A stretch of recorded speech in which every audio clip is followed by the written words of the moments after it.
안녕하세요, 테드쟁이 AI입니다. 자, 이번 영상은 전산의견 기회도 기능사 동력 전달 장치 다시 1번. 저희가 오토캐드로 3D 답안을 작성하고 있죠. 저번 영상에서 이제 저희가 모형에서 모델링한 형상을 이제 우리 출력 형태로 만들기 위해서 배치 공간으로 작업 공간으로 넘어와가지고 여기서 이제 MView 명령을 이용해서 뷰포트를 삽입을 하고 그 뷰포트에 내가 필요로 하는 모형들만 딱 남겨가지고 지금 이렇게 총 8개의 뷰를 정리를 해놨습니다. 방향이랑 그런 것들 다 맞춰가지고 이제 여기다가 마무리 작업 들어가야죠. 이제 품번기어 여기 이제 보이는 요 품번기어도 붙여줘야 되고 그 다음에 이제 중요한 거 요 비고란에 질량값도 작성을 해서 넣어야 됩니다. 물론 이제 문제에서 몇 번 부품의 질량값을 구하세요라고 하면 이제 그 부품들의 질량값만을 구하면 돼요. 근데 지금 저는 다 구할 거고요. 다 알아야 되니까. 방식 하나 알면은 나머지는 뭐 그렇게 어려운 건 아닌데 어쨌든 다 구할 거고. 일단은 품번기어가 쉬우니까 품번기어 먼저 할 건데 품번기어 하기 전에 저는 요 배치된 걸 좀 바꿔줄게요. 지금 마음에 안 드는 게 좀 있는데 여기가 너무 좁고요. 그 다음에 여기가 너무 좁아요. 그래서 중간에 공간이 이렇게 많이 남는데 너무 가까이 붙여놓다 보니까 도면이 좀 안정적으로 보이진 않아요. 물론 지금 제가 말씀드리는 이런 부분이 여러분들 시험할 때 감점과 관련이 있을까라고 하면은 이 형상 자체가 이 표제란을 뚫고 들어가지 않는 이상은 감점은 없을 것 같아요. 그렇지만 뭐 도면 작업하시는 분들은 누구나 그렇지만 좀 보기 좋게 밸런스 있게 좀 정리를 해주시는 습관, 또 뭐 귀찮더라도 그거는 당연히 갖고 있어야 되는 마인드라고 저는 생각을 해요. 자, 어쨌든 저는 개인적으로 마음에 안 들기 때문에 조금 바꿀 겁니다. 그래서 이 뷰포트 얼려놓은 거 프리즈 끄고요. 네, 다시 동결 해제시켜 놓고 이때 옮길 때는 요 뷰포트 안에 더블 클릭해서 들어가서 요 안에 있는 내용을 위치로 옮겨주는 게 아니라 모형 스페이스로 들어가서 그냥 여기서 무브 해가지고 뷰포트 자체를 옮겨주시면 돼요. 뷰포트 자체를 아래로 조금 내려줄게요. 이때 직교 F8 눌러서 키고 이 정도? 여기 공간 좀 벌려주고 그 다음에 얘네들도 살짝 들어서 아래쪽 공간도 좀 띄워주고 요렇게 해서 좀 저쪽도 좀 여유를 만들어서 좀 만족적으로 주는 게 좋을 것 같고 여기서 이제 한 가지 더 해주시면 좋은 게 우리가 이제 작업을 하다 보면 이게 뷰포트가 프리즈가 돼 있어도 이거 잘못 눌렀다. 뷰포트가 프리즈가 돼 있어도 여기 더블 클릭 이 공간을 더블 클릭하면 모형 스페이스로 들어가요. 이때 실수로 내가 가운데 휠을 이렇게 돌려버리면 내가 추측 맞춰놓은 게 틀어지죠. 물론 내가 이제 휠을 많이 안 돌렸다. 지금 한 번만 딱 돌렸거든요. 그렇다고 한다면 바로 그냥 컨트롤 Z를 하면 원복시킬 수 있어요. 당황하지는 마세요. 근데 이제 내가 실수로 좀 많이 돌리고 그 이후에 여러 가지 동작을 했다 그러면 이제 그거 살리기가 조금 여러 번 컨트롤 Z 해야 되니까 어려울 수도 있겠죠. 그래서 이제 이런 실수를 방지하기 위해서 한 가지 해주면 좋은 게 뭐냐면 뷰포트를 이렇게 얼리기 전에 이 뷰포트를 다 선택을 해준 다음에 여기 이제 밑에 하단으로 내려와 보면 우리 축척은 여기서 바꿨었잖아요. 상태 표시줄에서 여기 보면 잠금 버튼이 있어요. 이 잠금을 딱 눌러주시면 이게 이제 뷰포트 락이에요. 뷰포트 락이 걸리게 되는데 요건 이제 저거 딱 눌러주고 나면 이제 락이 걸리는데 이제 그거는 여러분들 이제 내가 더블 클릭해서 들어가 볼게요. 더블 클릭해서 들어가면은 저 락이 걸리게 되면 내가 가운데 휠을 돌려가지고 딱 하면 분명히 모델 스페이스로 들어왔는데 모형 공간의 내용이 확대 축소가 되는 게 아니라 그냥 페이퍼 스페이스 이 지금 도면 전체가 확대 축소가 돼요. 그다음에 락이 걸려버리기 때문에 내가 실수할 일이 없다. 가운데 휠을 꾹 눌러가지고 펜을 동작해도 페이퍼 스페이스 전체가 펜이 되지 저 모형 스페이스 모델 스페이스 안에 있는 내용이 펜이 되지 않아요. 그래서 내가 이제 전체적인 배치 작업을 다 끝내놨다라고 하면 그 이후에 실수를 방지하기 위해서 이렇게 뷰포트 전체에 락을 걸어주는 게 좋다. 요거까지 걸어주시면 편할 거예요. 자, 그리고 다시 프리즈 얼릴게요. 자, 일단은 표제란 작업부터 들어갈 겁니다. 그래서 여기서 저는 이제 요거 표제란에 이제 표제란 작업이래. 품번이죠. 품번 작업. 요 품번을 이제 강사님에 따라서 어떤 분은 여기다가 작성하시는 분이 계시고 어떤 분은 요 가운데서 작성하시는 분들이 계시고 그런데 여기 제시되고 있는 거 한쪽 사이드죠. 근데 뭐 이거를 여기도 작성을 했냐 여기도 작성을 했냐에 따라 감점을 물어보신다면 제 예상에는 감점이 없을 것 같아요. 그러니까 그거는 여러분들이 편하게 공간 나는 쪽에서 작업을 해주시는 게 나을 것 같다. 근데 이제 그냥 여기 예시가 이렇게 나와 있으니까 가급적이면은 그냥 예시 따라 하세요 라고 말하는 편입니다. 예시에서 하라는 대로 하세요. 자, 그 다음에 이제 요 품번의 사이즈는 우리가 이제 2D 도면 작성을 했을 때 2D 답안 작성을 했을 때 사이즈랑 동일하게 갈 겁니다. 그래서 제가 2D 도면 답안 작성할 때 저 품번 기호의 문자의 크기는 얼마로 한다? 5로 한다. 예, 5로. 그래서 5로 작성할 거예요. 저는 뭐 DT를 선호하니까 DT로 작성을 할 거고, DT. 그 다음에 이제 자리 맞추기 J로 가서, 중간 중심, MC로 잡을 겁니다. 당연히 이제 저 글자의 저 중간, 가운데가 저 원의 정중앙에 있어야겠죠. 예. 뭐 그거 안 맞으면 감점입니까? 라고 하면, 글자가 저 원에서 벗어나거나 아니면 육안상으로 대충 봤을 때 한쪽으로 너무 심하게 쏠려 있거나 그렇지 않으면 감점은 없을 것 같긴 해요. 딱 정중앙을 못 맞춰도. 근데 우리가 이제 다시 제가 계속 반복적으로 얘기하지만 컴퓨터를 사용을 하고 있고 CAD라는 소프트웨어를 사용하고 있잖아요. 가운데를 정확하게 맞출 수 있는 방법이 분명히 존재를 해요. 그리고 누가 봐도 상식적으로 생각했을 때 원형이 있으면 원형 가운데다 글자를 딱 넣겠다라는 게 일반적인 사람들의 생각이에요. 나 한쪽으로 삐딱하게 놀래. 아니면 나 약간 삐져나가게 놀래. 정상적인 범주에 우리가 깔끔하게 뭔가 작업을 했다라고는 볼 수 없잖아요. 왜 살짝 벗어나는 걸 노리지? 왜 한쪽으로 살짝 쏠리는 걸 노리지? 솔직히 말하면은 한쪽으로 쏜다든가, 그다음에 살짝 벗어난다든가 이러신 분들은 그걸 노린 게 아니에요. 그냥 귀찮은 거예요. 그렇죠? 대충 작업을 한다는 얘기죠. 그거 맞춰야 돼? 안 맞추면 안 돼. 근데 그걸 핑계를 못 대니까 좀 쏠려 있으면 어때요? 이렇게 얘기를 하는 거죠. 본인이 마치 노려서 쏠리는 걸 노려서 하는 것처럼. 그게 아니라 그 본인이 하고 싶은 얘기가 나 또 이거 하기 되게 귀찮은데요? 대충 하면 어때요? 이 얘기를 하고 싶은 거잖아요. 근데 그런 마인드를 가진 사람이 내 밑에 직원으로 들어온다. 용납이 돼요.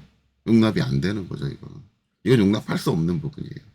그게 제가 자꾸 저런 걸 얘기를 하는 거예요. 시험에서 실제로 어느 정도 틀어진 거 가지고 얘기하느냐, 뭐 그런 건데, 그렇진 않아요. 그래서 저는 가르치는 강사님들 중에서 저런 것들을 대충 놓는 거. 대충 해도 상관없다. 실무에서 대충 해. 맞아요. 실무에서 대충 하시는 분들 계세요. 그냥 가운데 정중앙 안 맞추고 제가 말하는 것처럼 뭐 중간중심 저런 거 신경 안 쓰고 글자 대충 작성하고 원 대충 그린 다음에 대충 겹쳐놔요. 이런 분들 분명히 계세요. 실무에. 왜? 빨리 일하려고. 귀찮으니까.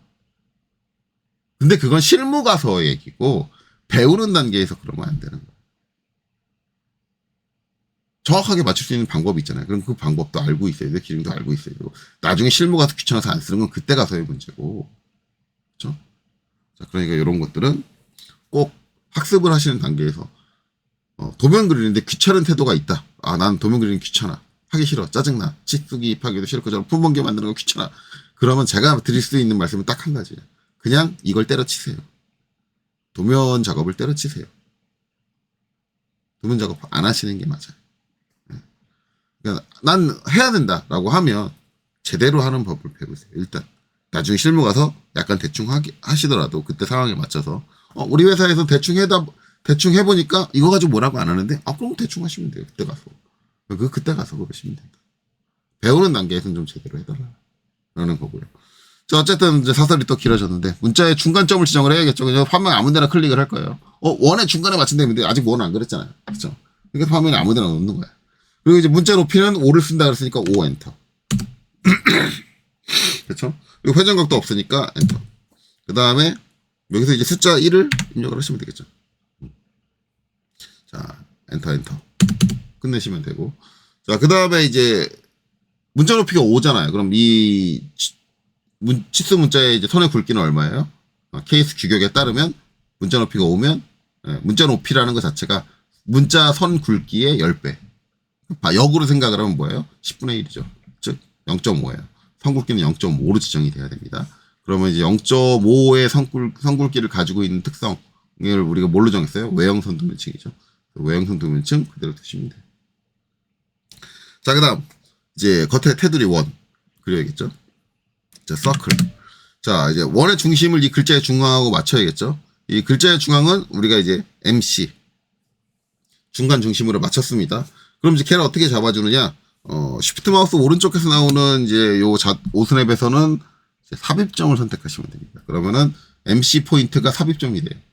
글자를 삽입한 포인트가 되기 때문에 삽입점이 되는 거고, 이렇게 해주는 방법이 있고, 저는 솔직히 말하면 이제 저렇게 쓰는 걸 별로 안 좋아하죠. 그래서 서클, 저는 이제 저 리스트에 고르는 것보다는 키보드로 칩니다. INS.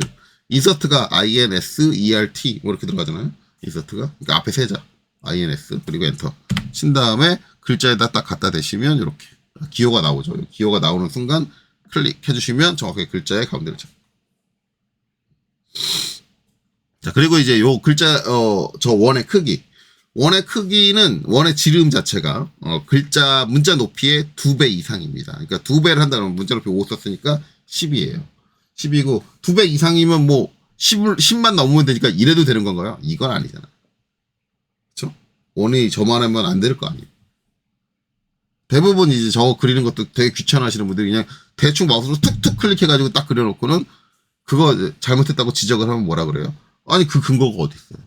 근데 솔직히 말하면 이 풋번 기호의 이제 원의 크기는 케이스 규격에는 나와 있어요. 나와 있습니다. 정확하게 걔는 이제 문자 크기의 2배가 되게 나와 있어요. 이제 문자 높이가 5면 10 정도로 나와 있고, 근데 그걸 꼭 따라야 되는 거냐? 그렇지는 않아요. 그거에서 약간 벗어나도 돼요. 그러니까 내가 마우스로 대충 10 정도를 그릴 수 있다라고 하면 상관은 없고, 제가 이제 일반적으로 학생들한테 얘기할 때는 최소가 이제 10이니까 10인데, 아까처럼 제가 10 이상이면 된다 그러면은 이렇게 해놓고 저거 10 이상이잖아요. 문제 없잖아요. 이렇게 말하는 학생들이 있어요. 그래서 저는 얘기를 할 때 10에서 대략 14 사이를 해라. 왜냐면 14를 하는 이유는 문자 높이 5보다 한 단계 큰 문자의 높이가 얼마죠? 네, 7이죠. 우리가 문자 높이 5 다음에 7 쓰잖아요. 7 쓰게 되면 7의 2배가 얼마예요? 14. 다음 단계 전까지. 전까지가 아니라 다음 단계까지. 그래서 10에서 14 사이에서 써라. 근데 10을 쓰면 딱 2배를 쓰면 약간 좀 답답한 경향이 있어요. 원 자체가. 제가 10을 한번 해보면 반지름 5죠. 10이면 지름이 10이니까.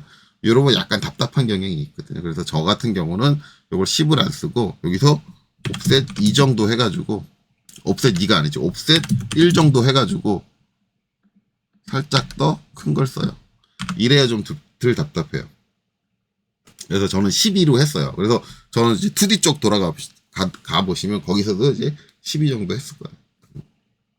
근데 아니다, 난 딱 10 맞춰서 쓸 거다. 이렇게 하시면 그냥 이렇게 10 맞춰서 쓰셔도 전혀 문제는 안 돼요.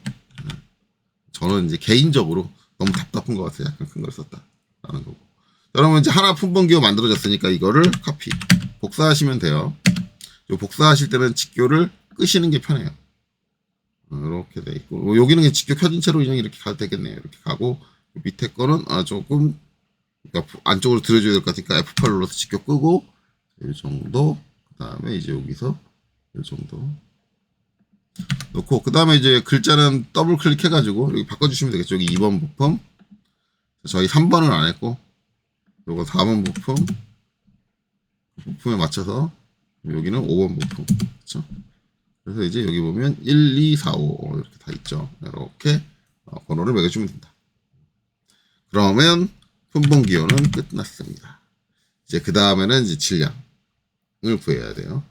일단은 질량을 구해야 되는데, 우리가 질량을 구할 때는 이제 질량 기준은 문제의 제일 첫 페이지에 나오죠. 첫 페이지 이렇게 나옵니다. 그래서 부품의 질량을 그람 단위로, 그렇죠? 단위는 중요하죠. 단위로 확인하시고, 그 다음에 비고에 작성을 하라.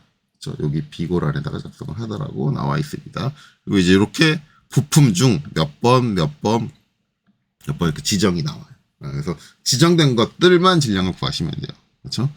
그래서 질량을 구할 때는 여기 계속 반복해서 나오죠. 비고에 기입하며 재질과 상관없이 실제 여기 돼 있는 재질과 상관없이 이 말을 쓰는 게 원래는 이 재질별로 저 질량을 산출하는 여기서 제공되고 있는 게 뭐냐면 비중인데 요 비중 값이 달라요.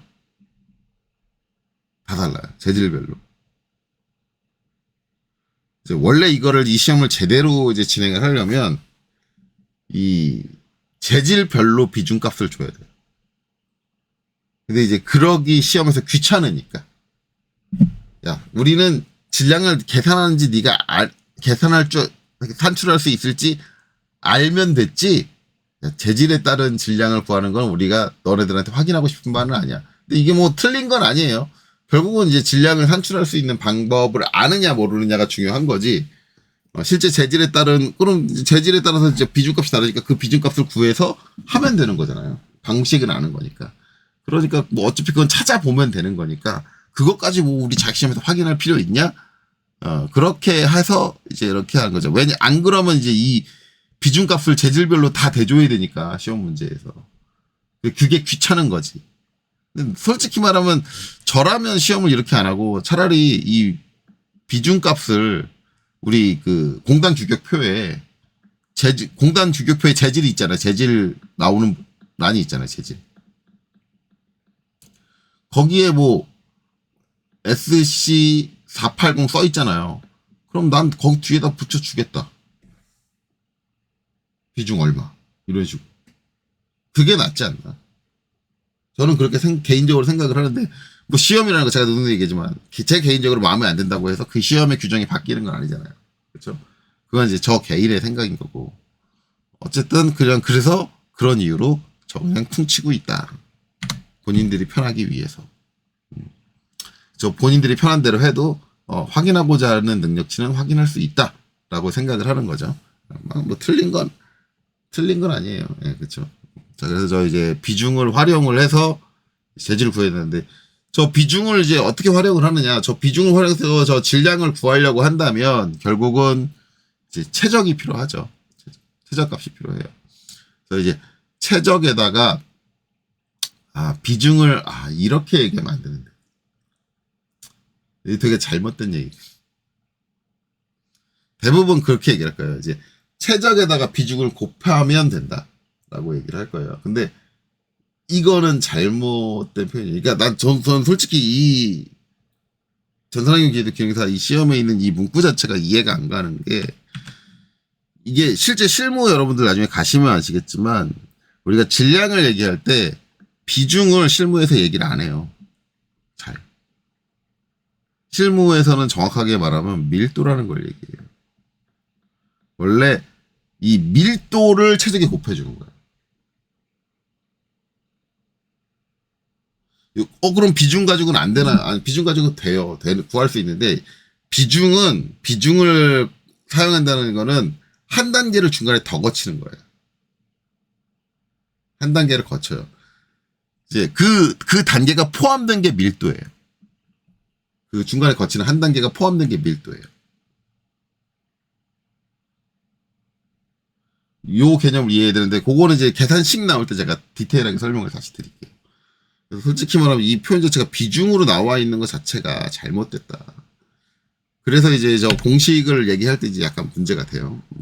자, 어쨌든 이제 기본적으로 이제 비중은 여기 나와 있고, 그럼 저 비중을 활용을 하려면, 활용해서 최적을 구하려면, 최적이 아니라 질량을 구하려면 우리가 필요한 게 뭐다? 최적이다. 그럼 최적은 우리가 산출을 해야 돼요. 그려진 모델링 형상에서 최적이 있는데, 이제 이게 만약에 실물이다라고 하면 실물은 최적을 어떻게 구할까요? 실물은 최적 구하기 어렵죠. 실제 물건이 내 앞에 주어져 있다. 야, 얘 최적 구해봐. 질량을 구해봐. 그러면 쉬워요. 왜냐하면 체중계 같은 데다 저울 같은 데다 올려놓으면 되잖아. 근데 제 최적 좀 구해줘. 그러면 어려워. 왜냐면 여기 뚫려 있는 공간이랑 그런 최적들은 다 빼줘야 되잖아.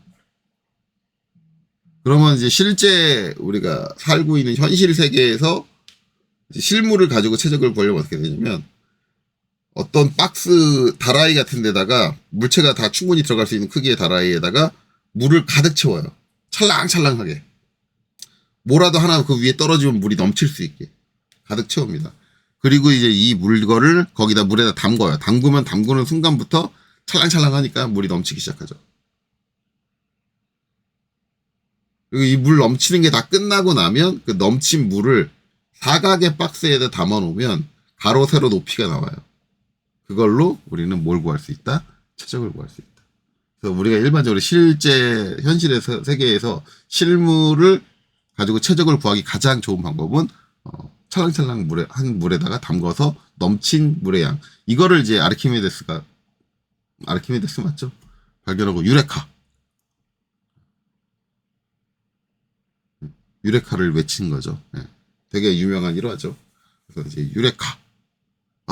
근데 물체의 최적을 구하는 방법을 찾았어. 부피를 구하는 방법을 찾았어. 이게 되는 거죠. 실제 그렇게 된다. 네.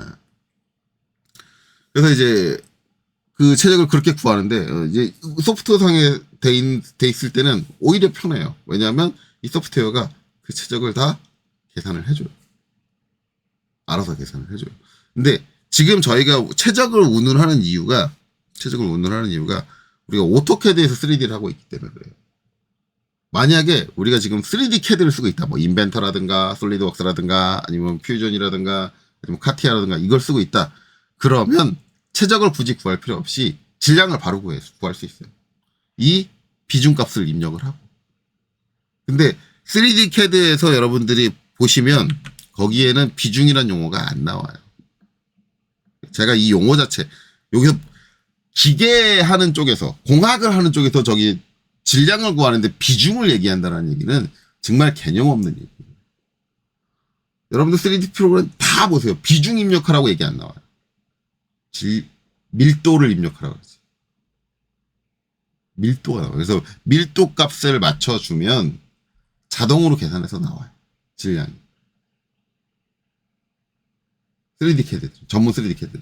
근데 이제 제가 앞서서도 몇 번 얘기했지만 특정 학원 강사님, 몇몇 학원 강사님, 제가 유튜브에서 영상 올리는 제가 확인할 수 있는 방법은 유튜브밖에 없으니까 강사님들 영상을 보면 3D를 인벤터로 하고 있어. 근데 인벤터로 하는데 이 질량을 어떻게 구하시냐면 인벤터에서 최적을 구하고 거기다가 계산식을 써서 질량을 구해요. 이건 완전 바보탱이야. 어쩜 저 3D 캐드를 가르치는 선생이 어떻게 저럴 수가 있어. 저렇게 하고 있다는 얘기는 뭐냐면 그 3D 캐드를 가르치고 있는 사람은 강사가 아니야. 이 인벤터에 대한 소프트웨어에 대한 아주 약간의 지식만을 가지고 있고 이게 어떻게 쓰는 소프트웨어인지 모르는데 그 약간의 지식만을 가지고 뭘 하고 있어? 수업을 하고 있어. 어떤 수업을? 전산환경 기기도 기능사 수업. 환장하지. 저는 그 영상을 딱 보고 이게 사이코 아니야? 이 생각 딱 했다니까요. 어떻게 강사가 그럴 수 있어? 그 사람은 아직 그 기계 쪽 강의를 할 만한 그리고 인벤터라는 소프트웨어를 강의를 할 만한 자격이 안 되는 사람이야. 그거 하나로 모델링 다 할 줄 아는데 그거 하나로 그렇게 얘기할 수 있나요? 예, 그렇게 얘기할 수 있어요. 왜? 인벤터는 단순히 모델링하는 소프트웨어가 아니에요. 공학용 소프트고 설계용 소프트웨어. 설계에서 필요로 하는 데이터라든가 자료들은 인벤터에서 제공할 수 있는 기능들이 있단 말이야. 그러면 그것들은 왜 안 익혔어? 그건 당연히 익혔어야지. 거의 대부분의 강사님들이 제가 봤을 때는 최적을 구해가지고 질량을 산출하는 그런 인벤터를 쓰고 있는데 그런 수업은 안 할 거예요. 근데 특정 학원에서 막 그런 행위를 하고 있더라고요. 그래서 저기 다니는 학생들은 정말 불쌍하구나. 어이가 없구나. 이런 생각을 했죠. 그 학원이 어딘지 말할 수는 없어요. 말할 수는 없어. 말할 수는 없다. 예, 공격하는 게 되니까. 어쨌든 그렇습니다. 그래서 저희는 지금 이제 오토캐드에서 3D를 할 때는 어쩔 수 없어요. 왜냐면 오토캐드에서 3D를 할 때는 저 비중을 입력할 수 있는 방법이 없어요. 물론 제가 오토캐드 기능을 잘 모르는 걸 수도 있어. 오토캐드의 기능은 너무 많거든요.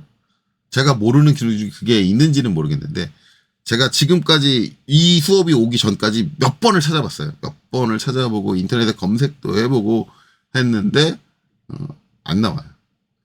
오토캐드의 헬프 파일을 읽었는데도 그 저 비중을 입력하는 방법은 안 나오더라고요.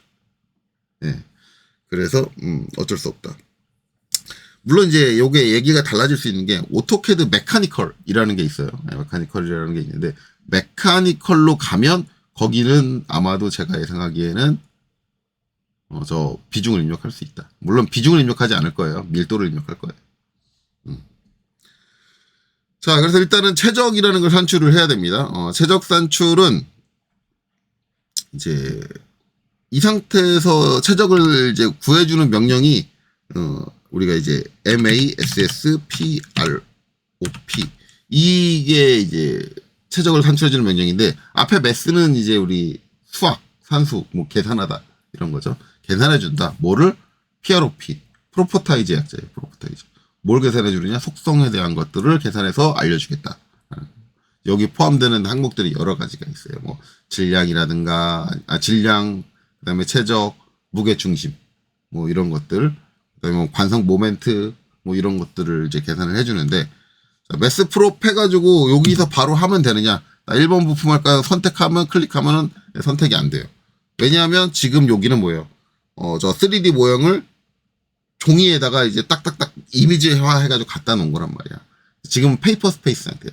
그러면 저 3D 모형이 있는 곳은 어디냐? 모형이에요. 그래서 여기서 이제 모형으로 이렇게 건너갈 수도 있는데 귀찮잖아요. 부품 하나 최적 구하고 다시 배치로 돌아오고 이거 왔다 갔다 귀찮잖아. 이러면서 이럴 때는 어떻게 주면 되느냐? 요 화면 안쪽을 더블 클릭해서 모델 스페이스 들어가시면 돼요. 들어가고 난 다음에 MASSPROP 이렇게 쳐주시면 돼요. 그리고 엔터. 그 다음에 이제 얘를 선택을 해주는 거죠.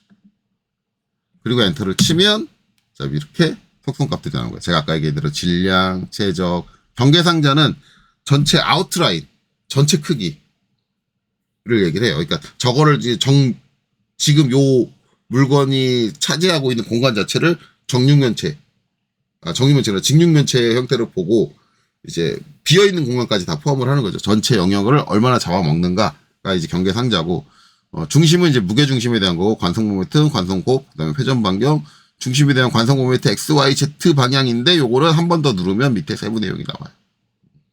요런 데이터를 주는데, 우리가 여기서 필요한 건 뭐다? 최적이다. 여기서 질량 구해주는데요. 라고 하지만, 이 질량 값은 지금 보면 어떻게 돼요? 최저값하고 똑같아요. 그럼 얘는 뭐냐? 얘는 비중을 뭘로 본 거냐면 1로 본 거예요. 1.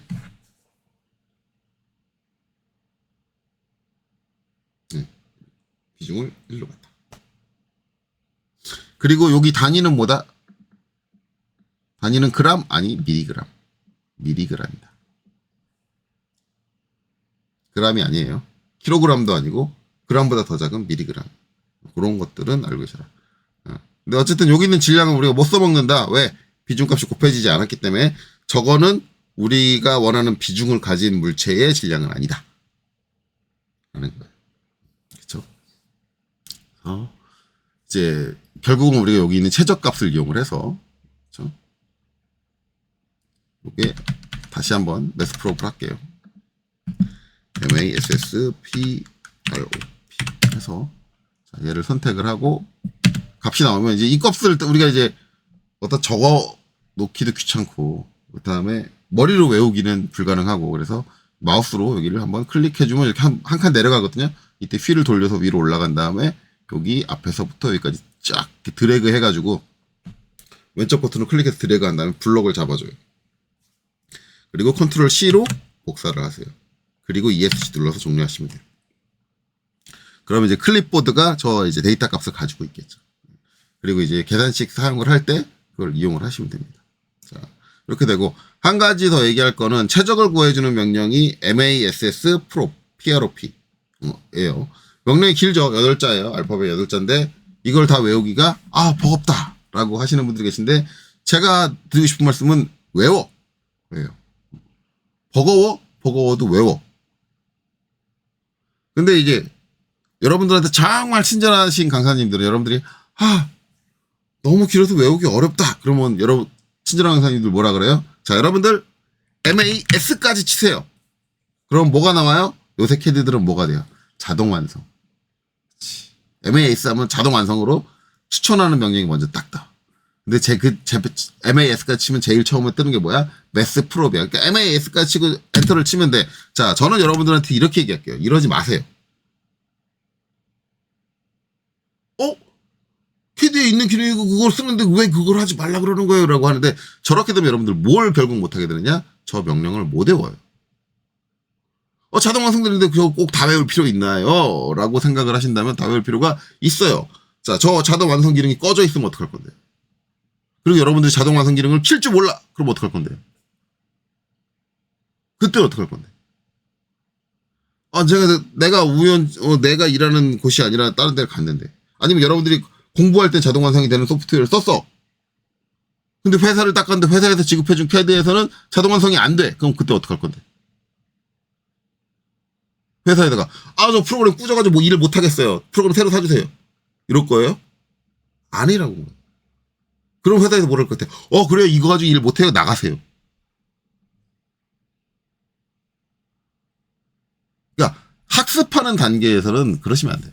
물론 실무에 학습하다가 이제 실무 가가지고 여러분들 실제 시험 볼 때는 난 명령어를 매스 프롭을 다 외우고 있는데 귀찮아. 그렇잖아요. 8자 다 치는 거. 저도 자동 완성 써요. 일할 때는. 분명히 얘기하지만 저 일할 때 써요. 근데 여러분들 가르칠 때는 절대 안 써요. 왜? 제 유튜브 영상 보세요. 다 명령 다 치고 있어. 저 매스 프롭 명령 어디서 써요? 저 CAT 1급 할 때 쓰잖아요. 그 CAT 1급 영상 가서 보세요. 절대 자동 완성 말도 안 꺼내요. 자동 완성 되니까 MAS까지만 치세요. 그런 얘기 꺼내지도 않아요. 왜? 여러분들이 학습하는 단계에서는 저 명령을 다 쳐버릇해야 외워요. 반복해서 저 명령을 여러 번 치다 보면은 자연스럽게 저거를 우리가 뭐 영어 단어 외우듯이 사과는 애플 그 반복적으로 계속 일부러 해서 외우는 게 아니라, 그렇게 해서 외우는 게 아니라 저게 필요할 때마다 명령 뭐지 찾아보고 다시 한번 치고 키보드로 풀 명령 다 치고 하다가 저걸 한 몇십 번 반복하니까 자동으로 외워졌어. 이게 캐드의 학습이라고요. 캐드 명령어의 학습이야. 근데 MAS까지만 치고 저 명령을 써버릇 해버리면 결국 MAS까지 밖에 못 외우는 거예요. 그러면 내가 실무 가서 딴 데 가서 딱 했는데 자동 완성이 안 돼. 그때는 저 명령을 이제 쓸 수 있는 길이 없는 거야. 찾아야 돼. 막 인터넷 검색해서 질량을 산출해주는 명령을 일일이 찾아야 돼. 그건 아니라는 거지. 그러니까 배우는 단계에서는 명령을 다 외울 필요가 있어요. 나중에 까먹더라도 그건 나중 얘기고 실무 가서 얘기고, 일단 배우는 단계에서는 무조건 다 써야 된다. 그래서 제가 수업할 때 제일 싫어하는 강사님들이 뭐냐면 저 자동 완성 쓰시는 강사님들. 가르치는 강사는 절대 학생한테 자동 완성을 쓰시면 안 돼요. 끝까지 명령을 다 알려줘야 돼. 그걸 나중에 학생이 까먹는 건 그때 가서 해보지. 아예 저게 인이 배기게 해야 되죠. 명령 자체가. 몸에. 네, 저게 한번 인이 bek히면 안 빠져요. 까먹으려 해도 안 까먹어. 물론 간혹가다 그런 거 있죠. 평상시엔 기억하고 있던 거 갑자기 생각 안 나는 순간. 그런 건 있을 수 있어도 거의 대부분의 상황에서는 다 기억해낸단 말이에요. 그렇죠? 그러면 대부분의 상황에서 다 쓸 수 있게 돼요. 그렇기 때문에 가급적 이제 매스 프롭을 다 외워라. 8자를. 근데 8자 길잖아요. 외우는 건 둘째 치고 치 길잖아. 단축키 없어요? 네, 단축키 없어요. 그럼 이제 여러분들이 단축키를 할당해서 쓰면 되는데, 자격증 시험 때는 단축키 할당이 안 돼 있잖아, 그 컴퓨터에는. 그럼 자격증 시험 실 때, 시작할 때 단축키를 할당하고 들어갈 거야? 그러려면 시간을 너무 많이 까먹잖아. 그쵸? 그러니까 그러지 마시고 그냥 기본 명령을 다 외워라. 대신에 이제 너무 길다 보니까 저걸 좀 줄여줄 수 있는 단축키가 있어요, 솔직히 말하면. 매스 프로의 단축키가 없는 게 아니야. 있어. 이 단축키는 여러분들 어디 가보시면, 저 CAT 1급 영상 가보시면 단축키가 나와요. 그래서 제가 뭘 쓰느냐, 단축키로 VOLUME. 근데 이게 참 단축키라고 말하기 민망한 게, 매스 프로 8자. 자, 단축키인 볼륨은 몇 자? 6자. 2자밖에 안 줄었네. 이게 뭔 단축키야. 솔직히 말하면 단축키라고 볼 수는 없어요. 볼 수는 없는데. 어쨌든 이제 매스 프로는 볼륨으로도 쓸 수 있다. 볼륨이라는 거는 저 말뜻을 직역을 하면 우리가 말하는 최적이죠, 최적. 볼륨. 최적을 이제 요구를 하면 매스 프롭을 자동으로 실행한다. 그래서 엔터. 이렇게도 실행을 할 수 있다라는 거죠. 자, 그래서 이제 최적을 구하는 명령에 대해서 설명을 했습니다. 자, 빈 곳을 더블 클릭하고 빠져나올게요.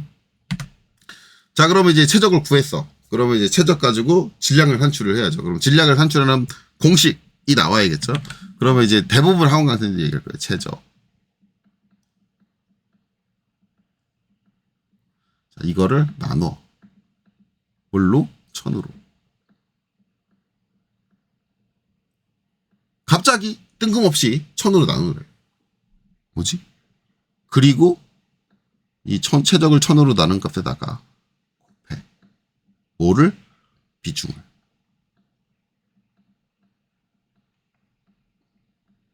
자, 이렇게 돼요. 자, 여기까지 딱 알려주고, 자, 이 공식을 외워! 라고 하시는 강사님한테 배우고 계신 학생분들이 계시다면, 판단은 여러분들이 해야겠지만, 이 공식은 맞아요. 맞는 공식이에요.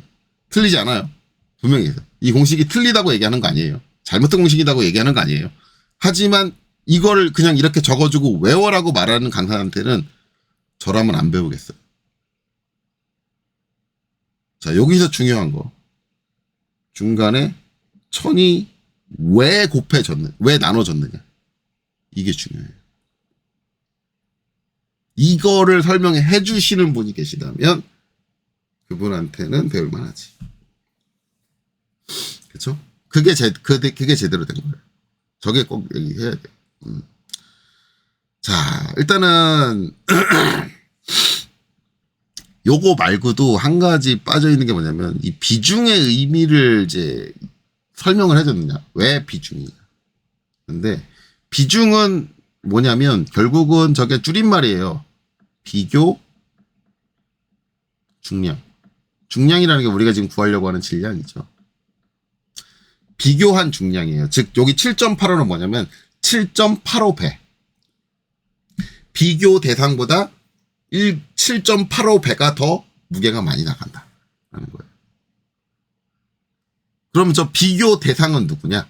비교 대상. 비교 대상은 한 놈으로 딱 정해져 있어요. 딱 한 놈이에요. 뭐냐? 물이에요. 물과 비교한다. 그렇게 생각하시면 돼요.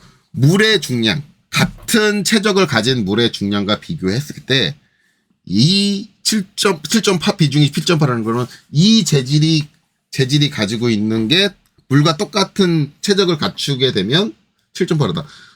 제가 이제 아까 처음에 설명을 할 때 현실 세계에서 저 물건의 체적을 구하려면 어떻게 된다? 물에다 담근다. 그리고 흘러 넘치는 물의 양을 본다. 그걸 가지고 뭘 구할 수 있다? 체적을 구할 수 있다. 그렇죠? 그러니까 우리가 일상생활에서 가장 흔하게 접할 수 있는 것들이 물이었던 거예요. 그래서 우리가 이제 질량이라든가 이런 것들의 기준이 되는 것들은 물이 기준이 됐어요. 그리고 이 물을 담아가지고 상대방 물건하고 비교를 해서 저울에다 달아가지고 뭐예요? 물이 얼마만큼 필요하냐?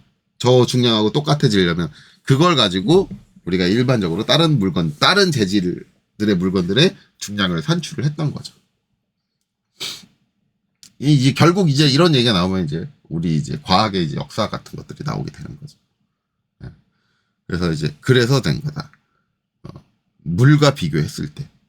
그럼 이제 물과 비교했을 때 저 비중을 최적에다 바로 곱하면 되는 거냐.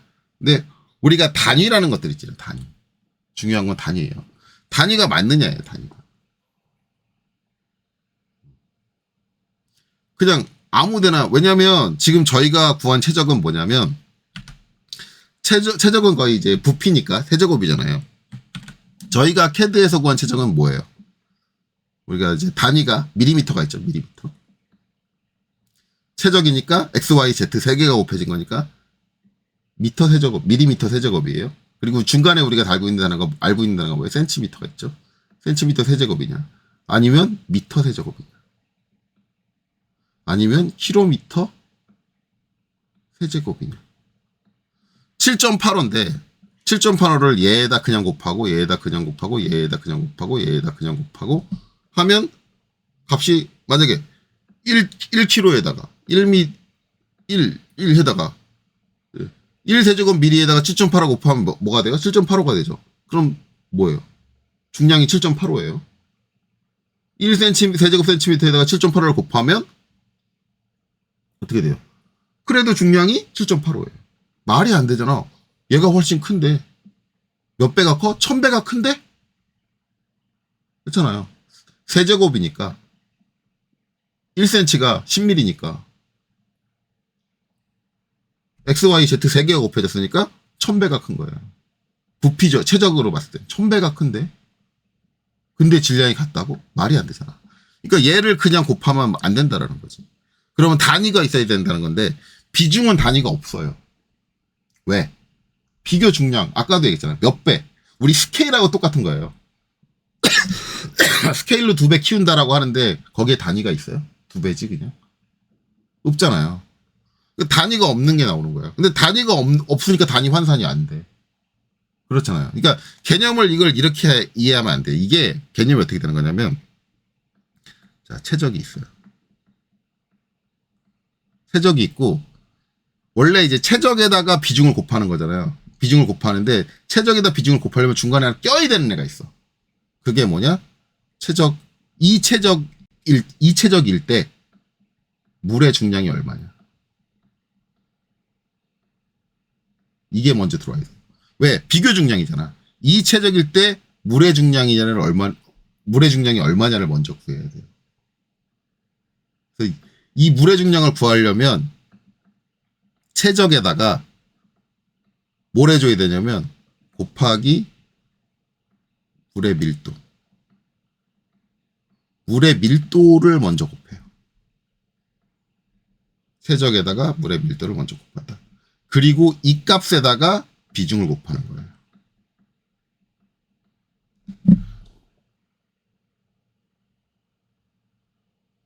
요 개념을 이해해야 돼요. 그래서 우리가 이제 제가 실무에서는 밀도를 얘기한다.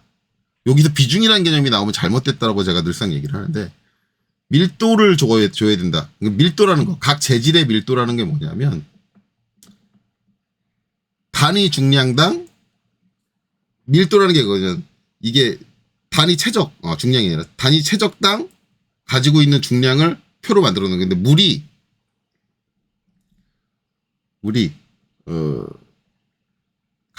가지고 있는 밀도가 이제 그램 1g per 센티미터 세제곱이에요. 그러니까 1cm짜리 정육면체 물을 1cm짜리 정육면체로 만들어 놓으면 얘의 무게가 딱 1g. 이게 물의 밀도예요. 단위 최적당 중량. 이걸 먼저 이해를 해야 돼요. 일단은 그거다. 그러면 여기다가 7.85를 곱하면 우리가 원하는 재질이 가지고 있는 이제 재질의 밀도가 나오는 거죠. 그래서 7.85 g per 센티미터 세제곱이다. 그러니까 이게 비교 중량이니까 7.85배니까는 단위가 없다고 생각을 하는데 얘가 중간에 한번 개입이 돼야 하기 때문에 단위가 이렇게 되는 거예요. 7.85 g per 센티미터 세제곱이 되는 거예요. 근데 우리가 CAD에서 구한 최적은 뭐냐면 밀리미터 세제곱이에요. CAD는 1이 1mm다. 센치가 아니다. 라는 거죠. 밀리미터 세제곱. 그럼 단위가 안 맞잖아. 밀리미터랑 센티미터랑. 그러면 일단 이 최적을 어떻게 해야 돼? 센티미터 최적으로 바꿔줘야 되는 거예요. 그런데 그게 몇 배? 1000배잖아. 센티미터일 때 1000배가 더 무거워지는 거니까 이 밀리미터로 나온 값을 센티미터로 바꾸려면 어떻게 해야 돼요? 이 최적을 1000을 곱하는 게 아니라 최적에서 나누기 1000을 해줘야 되는 거야. 이 센티미터 세제곱과 밀리미터 세제곱의 단위를 환산해서 맞춰주기 위해서 뭘 해주는 거예요? 1000을 나눠주는 거예요. 이 과정이 한번 들어가는 거예요. 단위를 환산하는 거예요. 결국은 이제 저 물의 밀도를 곱해주기 위해서 저렇게 해줘야 된다. 그리고 나서 이제 거기다 비중을 때리는 거지. 그래서 이제 솔직히 말하면 전 이게 계속 문제라는 거예요. 절대 비중을 주어서는 안 된다. 실무에서 절대 비중 얘기 안 해요. 질량 구할 때. 그리고 여러분들 3D 캐드 아까도 얘기했지만 계속 반복해서 얘기하지만 여러분들이 3D 캐드 가봐요. 저 물성치 저거를 넣기 위해서 우리가 필요한 게 물성치라는 건데 각 재질별 물성치에 가보면 비중이라는 얘기를 안 해요. 왜? 기계적으로는 저게 얘기할 게 아니거든. 그냥 이 재질이 가지고 있는 밀도를 얘기를 해야지 비중을 얘기하면 안 되거든. 우리가 기계공학자라고 한다면. 근데 어떻게 기계공학자 시험을 보는 저 시험에서 비중을 얘기하고 있어. 저는 이제 시험이 잘못됐다고 하는데 설사 비중이 얘기됐다고 하더라도 이제 여러분들은 저 밀도가 개입된다라는 걸 알고 단위가 다르다라는 걸 알고 저 나누기 1000을 해야 되는 거예요. 만약에 저 설명을 안 하는 강사다라고 하면은 그 강사는 저걸 몰라요. 저 개념을 모르는 거예요. 비중의 의미를 제대로 모르고 있는 거야. 그러니까 그런 어중이 떠중이한테는 안 배우시는 게 맞아요. 기계를 가르칠 만한 사람이 아니야, 그 사람은. 그런 이유에서 1000을 나눈다. 갑자기 뜬금없이 나오는 게 아니라 저런 단위가 안 맞는 현상 때문에 1000을 나눈다는 얘기가 나온다. 그런 거죠. 자, 그럼 이제 어쨌든 저렇게 이제 원리는 알았으니까 왜 계산식이 저렇게 전개가 되는지 원리는 알았으니까 그걸 잘 이해하시면 되고 결국은 이제 우리가 구할 때는 최적에다가 밀도를 곱하는 거예요. 비중을 곱하는 게 아니에요. 최적에다가 재료의 밀도를 곱해야 된다. 근데 우리가 재료의 밀도를 모르고 비중을 알고 있을 때는 어떻게 하면 된다? 한 가지 우리가 꼭 기억해야 되는 건 물의 밀도. 물의 밀도는 1g per cm 세제곱이라는 걸 이해를 해야 되고 여기다가 비중을 곱해주면 우리가 지금 구하고자 하는 재질에 뭐가 나온다? 밀도가 나온다. 그리고 요 센티미터 세제곱이 지금 우리 밀리미터 세제곱이니까 단위 환산이 필요할 때는 단위 환산을 해줘야 된다. 그래서 이제 들어가는 게보다 나누기 1000이다라는 것들은 잘 이해하고 있으면 이 공식은 암기할 계제도 안 돼요. 우리가 암기할 계제도 아니고 요런 개념을 이해하고 있으면 자연스럽게 나와요. 자, 이제 계산을 해야 되는데 이제 계산 자체가 쉽진 않을 거 아니에요. 이제 저렇게 아까 최저값도 엄청나게 소수점으로 나오고 그렇죠? 그 다음에 주어진 비중도 소수점으로 돼 있고 저걸 이제 내가 암산도 계산할 수 있는 수준은 도저히 안 되겠고 중간에 천도 개입하고 그렇죠? 네. 그러면 계산기가 필요하죠. 물론 이제 시험 때 여러분들이 공학 계산기를 챙겨간다 뭐 그럴 수도 있지만 그럴 필요 없고 왜 요새 이제 컴퓨터에 공학 계산기 안 들리는 컴퓨터가 있어요. 내장돼 있잖아. 자, 윈도우가 가지고 있는 기본적인 계산기를 호출해도 됩니다. 호출해도 되는데 어차피 CAD 프로그램 쓰고 있는데 굳이 윈도우에 있는 계산기를 호출할 필요는 없다. 그쵸? 네, 없어요. 왜? CAD에도 계산기를 갖고 있다. 그럼 이제 제가 여러분들 여지껏 설명할 때 썼던 계산기가 뭐예요? 작은 따옴표다 지금 CAL 컬이라는 명령을 하면 이렇게 표현식하고 나온다. 근데 여러분들이 저렇게 커맨드 라인에 이렇게 하부에 커맨드 라인에 이렇게 나오면 익숙치 않죠. 계산기처럼 안 보이죠. 저 뭐야? 근데 여기다가 쓰시면 돼요. 여기다가 이제 아까 복사해서 클립보드에 복사했던 거 컨트롤 C로 컨트롤 V로 붙여주시면 되겠죠. 다시 안 붙나? 컨트롤 V. 예, 붙죠. 이렇게. 제가 중간에 다른 명령을 써가지고 안 붙었는데 이렇게 붙여주고 얘를 뭘로 나눠요? 나누기. 나누기는 이제 슬러시 이렇게 하고 1000으로 나와요. 그렇죠? 그리고 거기다가 곱하기 얼마를 해줘요? 7.8 해서 하면 값이 이렇게 나오죠. 근데 요거는 이렇게 안 되는데 그러면 이제 요렇게 늘려가지고 요렇게 드래그해서 컨트롤 C 하면 복사가 돼요. 그렇죠? 그리고 다시 요건 딱 낮춰놓으면 돼요. 그 다음에 여기 본체 1번이었죠. 여기 와서 컨트롤 V. 근데 여기 보면 중요한 거는 소수점 첫째 자리에서 반올. 첫째 자리 여기잖아요. 여기서 반올림 하래. 0에서. 그렇죠? 그러니까 즉 소수점 안 쓰겠다는 얘기잖아요. 그러면 얘는 첫째 자리가 0이니까 버려버리면 되겠죠. 1678 그 다음에 그람 써주면 되죠.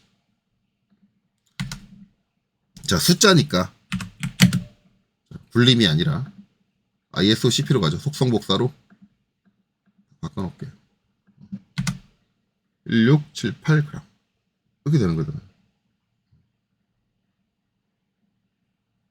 여기다가 천단위 구문자 쓰고 싶으신 분들은 천단위 구문자 써도 돼요. 써도 되는데 도면에서는 제가 늘상 얘기하지만 저게 소점으로 헷갈릴 수가 있기 때문에 천단위 구문자를 안 쓰시는 걸 권장을 드리겠습니다. 이렇게 되죠. 자, 다시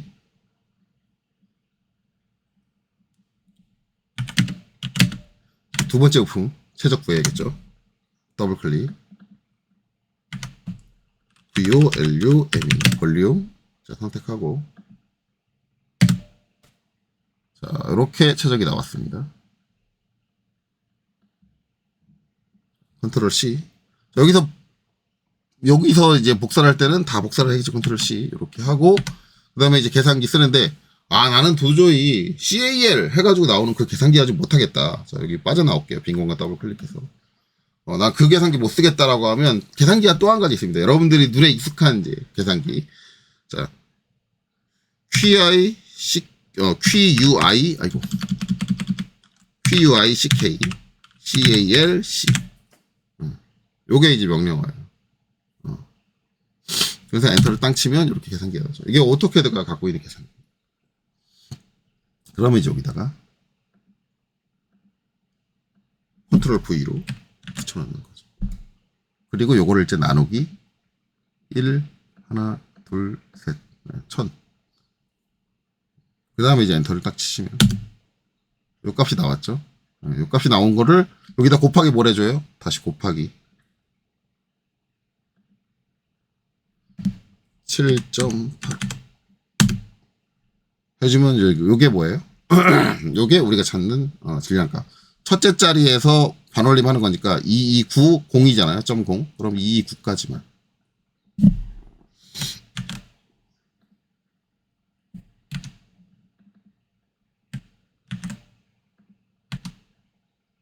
그리고 그램을 안 썼네. 단위는 꼭 써주세요. 그램. 이렇게 되는 거죠. 요 계산기가 편하시겠죠? 예, 요 계산기가 편할 테니까 요걸 이제 불러서 쓰시면 돼요. 혹시 모르니까 아까 이제 컬큘레이터 CAL 했을 때랑 요 계산기 썼을 때랑 계산값이 다르지 않을까 그런 게 걱정될 수도 있죠. 예, 그러니까 요거 이제 여기 계산된 거 날릴 때는 C 하면 이제 초기화 됩니다. 초기화 해주고 요거 다시 한번 해볼까요? 더블 클릭해서 들어간 다음에 VOLUME 자, 클릭하고 엔터. 자, 요거를 드래그해서 컨트롤 C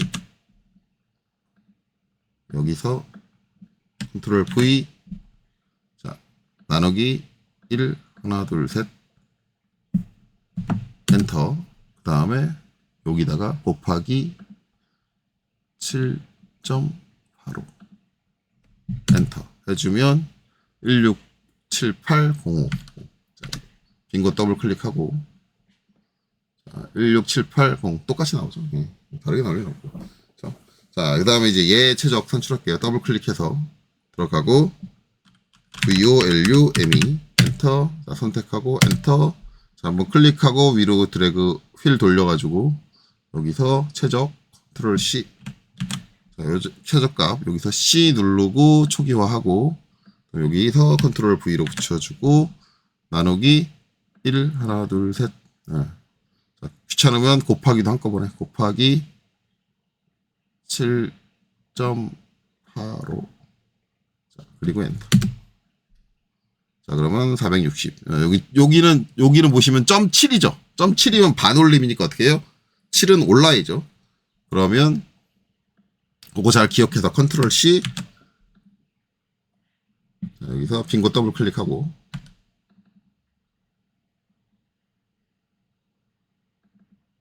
컨트롤 V 해준 다음에 마지막에 올랐으니까 1 461이 되죠. 461 그램을 또 빼먹었네. 그램 461g. 자, 그 다음에 여기 스포기요. 더블 클릭 VOLUME 액체 선택하고 엔터. 최저값 클릭해주고 필로 요 위쪽으로 간 다음에 최적에서 컨트롤 C. 여기서 C 눌러서 제로 초기화하고 컨트롤 V. 여기서 나누기 1 하나 둘 셋 곱하기 7.85. 자, 그리고 엔터. 자, 그러면 523 0이네요. 그럼 523까지만 컨트롤 C.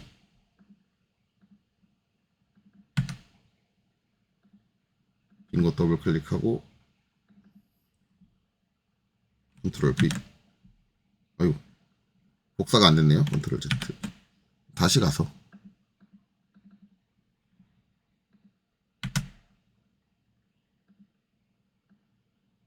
컨트롤 C, 컨트롤 V. 아이고, 왜 복사가 안 되지? 다시 할게요. 제가 명령이 아무것도 지금 실행 안 돼 있죠? 다시 한번 계산기 와서 컨트롤 C.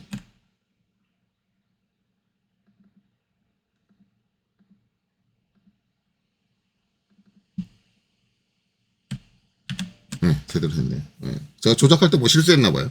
그 다음에 그램까지 써주고. 얘는 0이니까. 네, 이렇게 계산기 호출해줘서 하시면 된다. 솔직히 전 이 계산기 익숙하지 않아요. 저는 그냥 CA 리더, 컬큘레이터로 그냥 커맨드 타입을 쓰는 게 더 익숙한데, 여러분들은 아마 이게 더 편할 거예요. 저 계산기. 자, 그래서 이 해주면, 최적 산출까지 모두 완료가 됐다. 이렇게 된다. 라는 거죠. 자, 그래서 이번 영상 여기서 마치고 이제 다음 영상에서 이제 이거 마무리 짓도록 할게요. 여기까지 보시느라 수고 많으셨습니다.